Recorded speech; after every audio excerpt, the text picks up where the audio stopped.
Après avoir considéré le lobe de l'oreille, le pouce, venons-en maintenant à l'orteil. Chapitre 8, 22-24. Et sur le gros orteil de son pied droit, vous ferez l'aspersion. Cela signifie que le Seigneur doit avoir la direction de notre vie, que toutes nos marches et nos arrêts doivent être contrôlés uniquement par les intérêts du Seigneur. Il ne nous est pas toujours ordonné de marcher. La marche est quelquefois un soulagement, c'est l'arrêt qui est si difficile. Nous sommes si désireux d'aller, cependant le Seigneur a souvent de la peine de nous faire suivre son chemin. Quoi qu'il en soit, nous avons ici un point simple, une parole directe. Notre marche, aussi bien que notre arrêt, doivent être désormais morts pour tout ce qu'il n'est pas le Seigneur. Notre vie propre a été livrée, elle a été abandonnée, elle a été ôtée. C'est-à-dire que ce qui était la vie vécue pour nous-mêmes, de nous-mêmes, la vie a été reprise sur un autre niveau. Appliquez cela à notre grand souverain sacrificateur. Eut-il jamais une oreille pour lui-même ou pour le monde? N'avait-il pas une oreille pour le Père seul? Retraçons toute sa vie, d'un bout à l'autre. Satan vient à lui dans le désert et se met à lui parler. Nous ne savons pas comment cela se passa. Nous savons que le Seigneur doit en avoir parlé secrètement et confidentiellement à quelques-uns de ses amis, car personne n'était avec lui à ce moment-là. Il était seul. Nous ne savons pas si Satan lui apparut sous une forme physique et s'il lui parla d'une voix perceptible. Mais il est probable que ce ne fut pas le cas et qu'il agit plutôt par des suggestions intérieures, pressant avec insistance d'autres considérations dans le cœur du Seigneur Jésus, lui montrant son propre intérêt. Il n'y a aucun doute. Satan lui parla d'une manière ou de l'autre et il entendit ce que Satan lui disait. Mais son oreille était crucifiée et le pouvoir de cette voix fut paralysé par sa consécration au Père. C'est en effet sur cette base qu'il triompha. Je n'ai point d'oreille pour toi, mon oreille est pour mon Père seul. Satan se présenta sous d'autres formes, pas toujours ouvertement, mais parfois sous un déguisement. C'est ainsi qu'un disciple bien-aimé lui sert quelquefois d'instrument. À Dieu ne plaise, Seigneur, cela ne t'arrivera pas. Matthieu 16, 22. Le Seigneur se retourne et lui dit, arrière de moi, Satan. Il avait reconnu cette voix comme étant celle de la considération personnelle, de la préservation personnelle. Il était mort à cela. Ce chemin de la croix était le chemin du Père pour lui.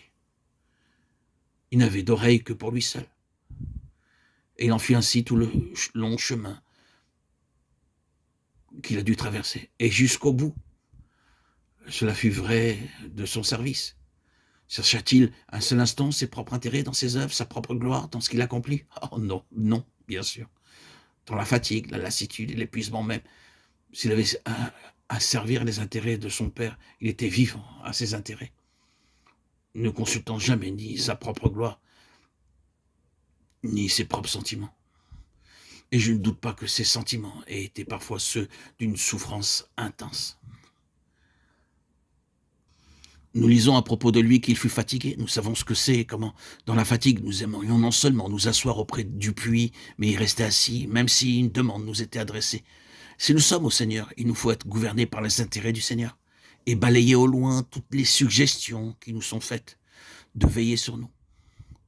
Il en fut ainsi pour lui, dans tous ses mouvements. Il soumettait ses marches et ses arrêts au Père.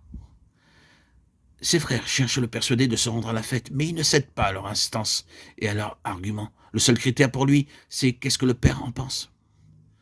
Sa mère insiste auprès de lui, aux noces de Cana, en lui disant « Ils n'ont plus de vin ». Sa réponse inattendue est « Qu'y-a-t-il entre moi et toi ?»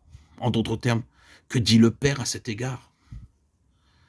Ainsi, durant toute sa vie, il est d'un côté à mort à soi, mort au monde, et de l'autre côté vivant, vivant pour Dieu seul.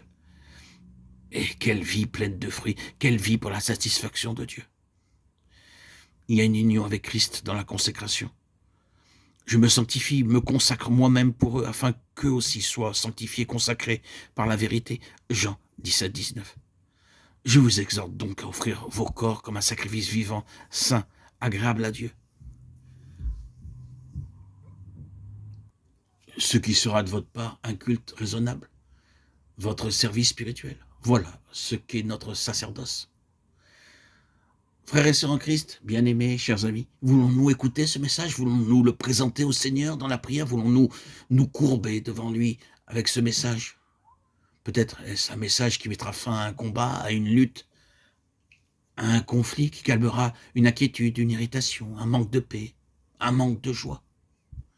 Il se peut que nous ayons été tourmentés, que nous ayons pensé que notre vie avait été perdue et que nous en ayons été irrités. Cherchons-nous à devenir quelque chose? Sommes-nous gouvernés par notre propre conception des choses? Par ce que les autres pensent de nous? Par ce que le monde ferait ou par ce que les autres feraient s'ils étaient à notre place? Ce ne sont pas là les voix que nous devons écouter.